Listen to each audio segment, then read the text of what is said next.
Hi friends, स्वागत छ हाम्रो युट्युब च्यानल इजी इंग्लिश नेपालमा। म हुँ निवास ठाकुर र आज जुन मैले भिडियो लिएर आएको छु त्यस भिडियोमा हामी कुरा गर्नेछौँ इन, अन, एट समयसँग कसरी प्रयोग गर्ने। कुनै समय दिनको कुनै समय हुन सक्छ, कुनै पहर अथवा कुनै लामो समय हुन सक्छ, त्यससँग इनको प्रयोग गर्ने कि अनको प्रयोग गर्ने वा एटको प्रयोग गर्ने, यसमा धेरै नै कन्फ्युजन हुन्छ। जस्तै इन सन्डे भन्ने कि अन सन्डे भन्ने अथवा एट सन्डे भन्ने के भन्ने। सो यस्ता कुराहरुमा हामी धेरै नै कन्फ्युजन हुन्छ र त्यसकारणले मैले यो भिडियो लिएर आएको छु जसमा हामी कुरा गर्नेछौँ कुन समयसँग कसलाई प्रयोग गर्ने, कुन प्रिपोजिसन इन, अन अथवा एट। तर भिडियोमा अगाडि बढ्नुभन्दा पहिले यदि च्यानललाई सब्स्क्राइब गर्नुभएको छैन भने सब्स्क्राइब गर्नुहोस् र अब हामी भिडियोमा अगाडि बढ्न गइरहेका छौँ र हेरौँ इन, अन, एटलाई कसरी कुन समयसँग प्रयोग गर्नुपर्छ। सबभन्दा पहिलो रहेको छ एट। एटलाई हामी स्पेसिफिक टाइमसँग प्रयोग गर्छौँ। स्पेसिफिक टाइम भनेको एउटा तोकिएको समय, एउटा छोटो समय हुन्छ, त्यसलाई तोकिएको समय हुन्छ, एक्ज्याक्ट टाइम, त्यसलाई हामी स्पेसिफिक टाइम भन्छौँ र त्यससँग एटको प्रयोग गर्छौँ। जस्तै इक्जाम्पलमा हेरौँ, I get up at 4 o'clock। I get up at 4 o'clock अर्थात् म बिहान 4 बजे उठ्छु। बिहान भनिराख्नु पर्दैन, म 4 बजे उठ्छु भन्नु पर्यो भने चाहिँ आई गेट अप एट भन्नुपर्छ हामीले, किनकि त्यो एउटा स्पेसिफिक टाइम हो, तोकिएको टाइम छ। त्यस्तै you left for school at 9 AM। तिमी स्कुलको लागि 9 बजे जान्छौ भन्न खोजेको या गयो भन्न खोजेको। You left for school at 9 AM। 9 बजे तिमी स्कुलको लागि गयो भन्नु खोजेको। अब यहाँनिर पनि एट छ, किनकि 9 AM एउटा तोकिएको समय हो, स्पेसिफिक टाइम छ, त्यसकारणले हामी त्यहाँ एटको प्रयोग गर्छौँ। त्यस्तै अर्कोमा रहेको छ the party started at 7 PM।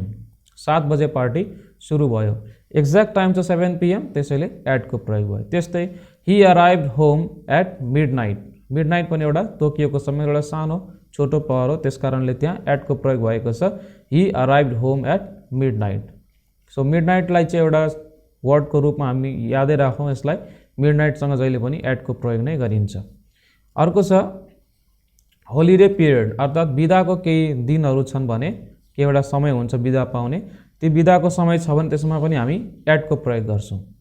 जस्तै children play a lot at Dashain. यहाँ दसैँको दिनको बारेमा कुरा गरिएको छैन, त्यो जुन बिदाको समय हुन्छ दसैँको त्यस बारेमा कुरा गरिएको छ, त्यसको लागि चाहिँ हामी एटको प्रयोग गर्छौँ। जस्तै सपोज क्रिसमस छ भने क्रिसमसमा हामी एटको प्रयोग गर्छौँ, तर क्रिसमस डे भन्यो भने चाहिँ अन पनि प्रयोग हुन सक्छ। त्यसै कारणले बिदाको समयको कुरा गर्दैछौँ भने एटको प्रयोग गर्ने, जस्तै दसैँ, क्रिसमस र अरू केही बिदाहरू। त्यस्तै द मोमेन्ट, यो पनि एउटा वर्ड छ इङ्ग्लिसमा। द मोमेन्ट भनेको अहिलेको समय, एक्ज्याक्ट मोमेन्टमा, अहिलेको समयमा, त्यसमा पनि हामी एटको प्रयोग गर्छौँ। जस्तै can you talk to me later, I am little disturb at the moment. म अहिले अलिकति डिस्टर्ब छु, केही समयपछि के तिमी मसँग कुरा गर्न सक्छौ भनेर हामी सोध्न खोज्दैछौँ। अहिले चाहिँ म कि त बिजी हुन सक्छु अथवा कुनै काममा लागेको हुन सक्छु अथवा अरूकै कुनै काम हुनसक्छ, के तिमी मसँग पछि कुरा गर्छौ, अहिले चाहिँ म बिजी छु। अहिले भन्नु पर्यो भने चाहिँ एट द मोमेन्ट हामी भन्छौँ, एट द मोमेन्ट। अर्को रहेको छ इनको प्रयोग। इनलाई हामी मन्थसँग प्रयोग गर्छौँ। महिनाको नाम, कुनै महिनाको नाम आयो भने चाहे त्यो जुनसुकै क्यालेन्डरमा होस्, इङ्ग्लिस क्यालेन्डर अथवा नेपाली क्यालेन्डर अथवा अरू कुनै क्यालेन्डरमा होस्, मन्थको नाम आयो भने हामी जहिले पनि इन प्रयोग गर्छौँ। जस्तै यहाँ हेर्न सक्नुहुन्छ, वी एन्जोयड अ लट इन जुन। जुनको महिनामा हामी धेरै इन्जोय गऱ्यौँ।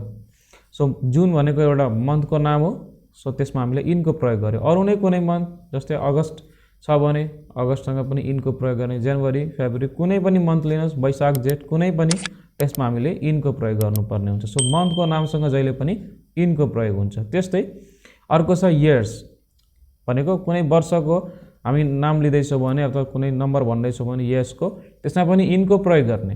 जस्तै आई वाज बोर्न इन 1993। म 1993 मा जन्मेको थिएँ भन्न खोज्यो भने त 1993 एउटा वर्ष हो, त्यो एक वर्षको समय हो 1993। त्यसरी डेट हामीले तोकेर भन्यो भने वर्षको, त्यहाँ हामीले इनको प्रयोग गर्नुपर्ने हुन्छ। जस्तै अर्को इक्जाम्पल छ वर्ल्ड वार 1 बिगेन इन 1914। 1914 वर्ष हो, त्यसकारणले त्यहाँ पनि इनको प्रयोग भयो। वर्ल्ड वार 1 चाहिँ पहिलो विश्वयुद्ध 1914 मा सुरु भएको थियो वा सुरु भयो भन्न खोज्यो भने चाहिँ 1914 एउटा डेट हो जुन इयरको रूपमा रहेको छ, वर्षको रूपमा, त्यसैले इनको प्रयोग भयो। अर्को छ द डिकेड्स। डिकेड भनिन्छ 10 वर्षको समयलाई।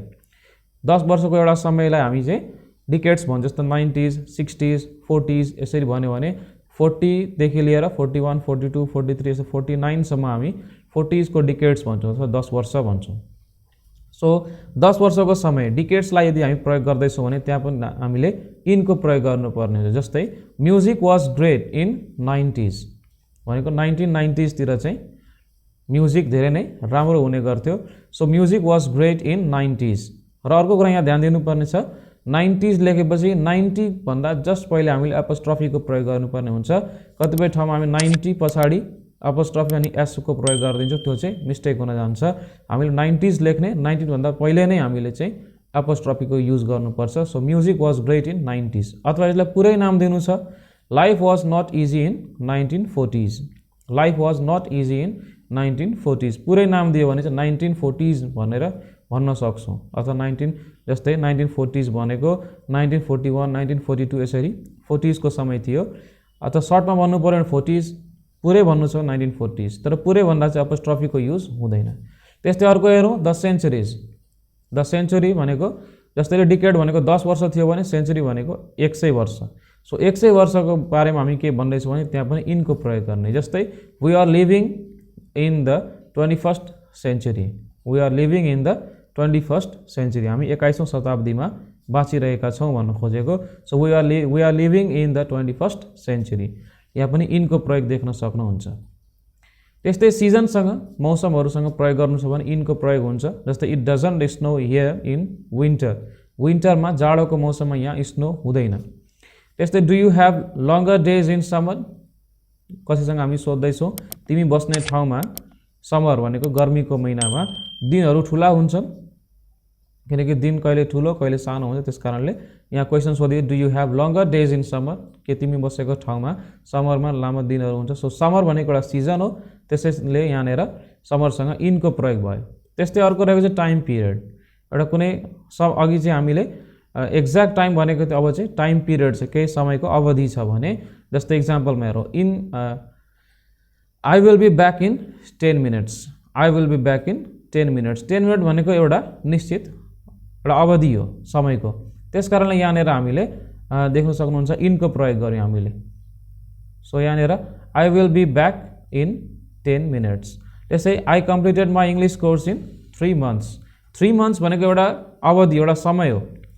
त्यसै कारणले चाहिँ यहाँनिर 3 monthsसँग पनि के को प्रयोग गरिएको छ इनको प्रयोग भयो। सो यसले टाइम बताउँछ, time period. So time period बताउने भएकोले चाहिँ हामी के प्रयोग गर्छौँ त्यहाँनिर इन। जस्तै I will be back in 10 minutes. त्यस्तै I completed my English course in 3 months। यसरी टाइम पिरियड भन्नु छ भने इन। अब यहाँ हेरौँ हामी मर्निङ आफ्टरनुन इभिनिङ यी सबैसँग हामी इनको प्रयोग देख्छौँ। जस्तै I wake up early in the morning. Can you talk to me in the afternoon. The children are not allowed to go out in the evening.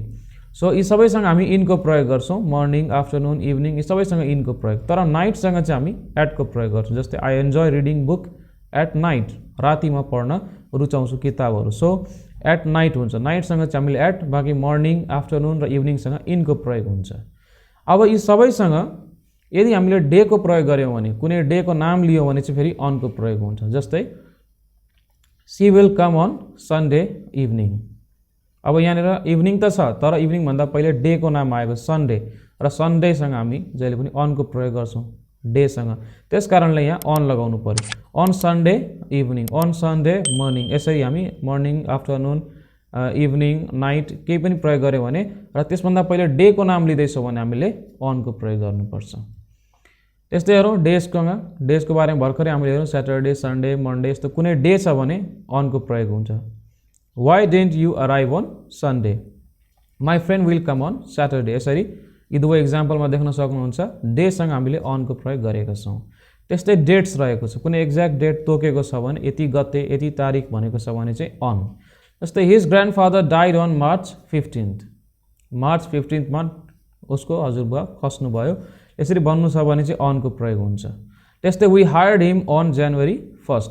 उसलाई हामीले काममा जनवरी 1st मा राखेका थियौँ। सो त्यो चाहिँ एउटा तारिक एउटा गते हो, त्यसैले अनको प्रयोग भयो।